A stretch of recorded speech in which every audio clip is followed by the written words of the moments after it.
ఏ రకంగా రాష్ట్రం యొక్క ఖ్యాతిని ఈరోజు దిగజార్చాడు. అందాల పోటీలు పెట్టి మొత్తం రాష్ట్రం కాదు దేశం ఒక ఇమేజ్నే పాడు చేసిండు రేవంత్ రెడ్డి కాంగ్రెస్ పార్టీ ప్రభుత్వం అంతా. ఈరోజు కాంగ్రెస్ పార్టీ నాయకులు చేసినటువంటి మరి ఏ రకంగా చేసిన వాళ్ళ పనులు చిల్లర మరల పనులు ఏ రకంగా ఉన్నాయి. కాంగ్రెస్ పార్టీకి పేరు పెట్టొచ్చుగా, మాకు పేరు పెడతాను తీయండి, కామాంధ్రలో కాంగ్రెస్ పార్టీని పెట్టొచ్చు. ఈరోజు తెలంగాణ రాష్ట్రంలో ఉన్నది కామాంధ్రలో కాంగ్రెస్ పార్టీ.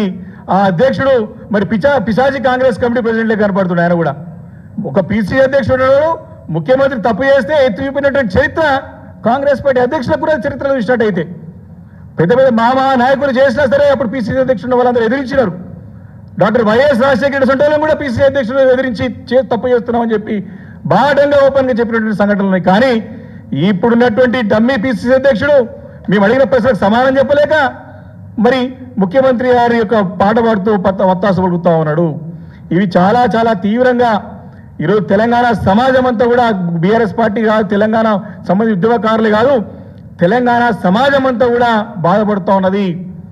ఈరోజు తప్పకుండా సరైన సమయం గురించి చూస్తూ ఉన్నది. మీరు మాట్లాడే భాష ఇంకా మార్చుకోలేనా, ఒకటే ఒక దారి, తప్పకుండా ఆయనకి గుణపాఠం చెప్పడమే ప్రజాక్షేత్రంలో.